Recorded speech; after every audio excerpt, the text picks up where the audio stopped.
আজকে আমাদের গ্রাম বাড়িতে মসজিদে সবার জন্য শবে কদর উপলক্ষে সিয়ারির আয়োজন করা হয়েছে।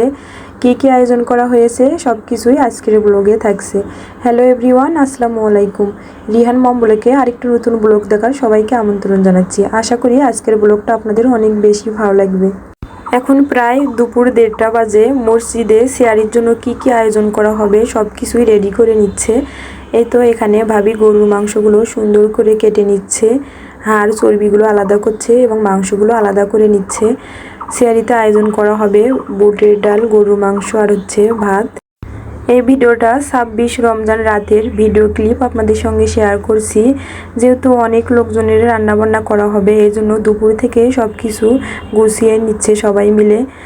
আসলে সবাই মিলে কাজ করলে অনেক সময় কঠিন কাজগুলো অনেকটাই সহজ হয়ে যায়। তারপর এখানে আমার মা বেশ কিছু মশলা হালকা ভেজে নিচ্ছে ব্লেন্ড করার জন্য।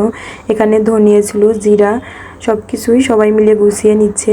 তারপর ভাবি এখানে আদা, রসুন, তারপর মরিচ, জিরা, যা যা মশলা লাগে সব কিছুই ব্লেন্ড করে নিচ্ছে ব্লেন্ডারে। যারা এখন পর্যন্ত আমার এই ভিডিওটি ধৈর্য সহকারে দেখছেন কিন্তু লাইক দিতে ভুলে গিয়েছেন, তারা প্লিজ আমার ভিডিওটিতে একটা লাইক দিয়ে সম্পূর্ণ ভিডিওটি দেখার অনুরোধ রইল। এই তো এখানে সব মশলাগুলো ভাবি সুন্দরভাবে রেডি করে নিয়েছে, একটা মশলার বক্সে রেখে দিচ্ছে। যেহেতু আমরা রাতের বেলায় রান্নাগুলো করব, এগুলো এখন ফ্রিজে রেখে দেবো। তারপর এখানে আমি ইফতারের জন্য সব কিছু রেডি করে নিচ্ছি। এখানে আমি প্রথমে জুসটা রেডি করে নিলাম। তারপর এখানে তরমুজ কেটে নিয়েছি, মালটা, আপেল, কমলা, আঙ্গুর, খেজুর, শসা, মানে সব কিছু এখন আমি প্লেটগুলো রেডি করে নেব। আসলে এখানে অনেক লোকের যেহেতু ইফতার আয়োজন, আমি বেশ কিছু প্লেট রেডি করে নেব, তারপর আবার কিছু প্লেট রেডি করব। রমজান মাসে এরকম ইফতারের প্লেট রেডি করতে আমার অনেকটাই বেশি ভালো লাগে। যে কোনো জিনিসে হোক না কোনো সাজিয়ে গুছিয়ে রাখলে অনেকটা যেমন বেশি ভালো লাগে, তেমনি ইফতারগুলো এরকম সুন্দরভাবে প্লেটে পরিবেশন করলেও আমার অনেকটাই বেশি ভালো লাগে।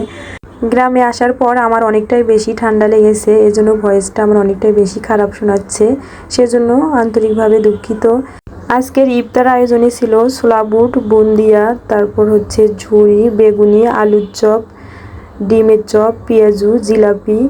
ফলের মধ্যে ছিল আপেল, কমলা, আঙ্গুর, খেজুর, কলা, তারপর শসা, কমলা, সব কিছু মিলে আলহামদুলিল্লাহ। তারপর এখন প্রায় রাত 12টা বাজে। আমরা ভাইয়ের বাসা থেকে রওনা দিয়েছি গ্রাম বাড়ির উদ্দেশ্যে।